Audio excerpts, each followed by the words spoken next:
बाजार समितीच्या सभापतींनी अनोखी शक्कल लढवल्याचं सोलापूरमध्ये आता समोर आलेलं आहे। वेषांतर करून जाणून त्यांनी बाजार समितीतल्या समस्या घेतलेल्या आहेत। लिलावाच्या वेळेला नेमकी काय परिस्थिती असते हे त्यांनी जाणून घेतलं।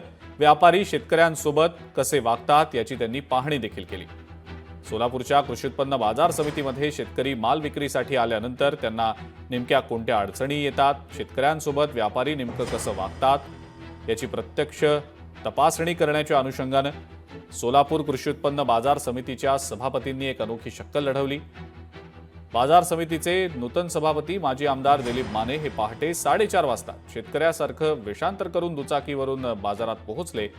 पहाटे चालणाऱ्या लिलावाच्या वेळेला नेमकी काय स्थिती असते, सुरक्षा रक्षक तैनात असतात का, आडते आणि व्यापारी शेतकऱ्यांसोबत नेमकं कसं वागतात, या सगळ्या बाबींची सभापती दिलीप माने यांनी पाहणी केली आहे।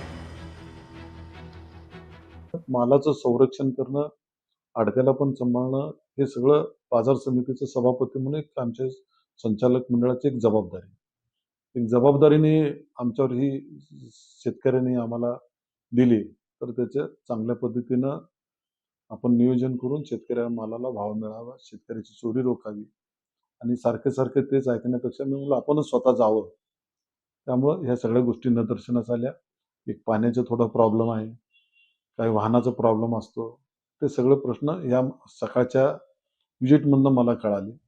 हेच त्याचे एकमेव कारण होते की आपण गपचूप जाऊन भेटायला पाहिजे, म्हणून मी वेषांतर करून भेटलो आज।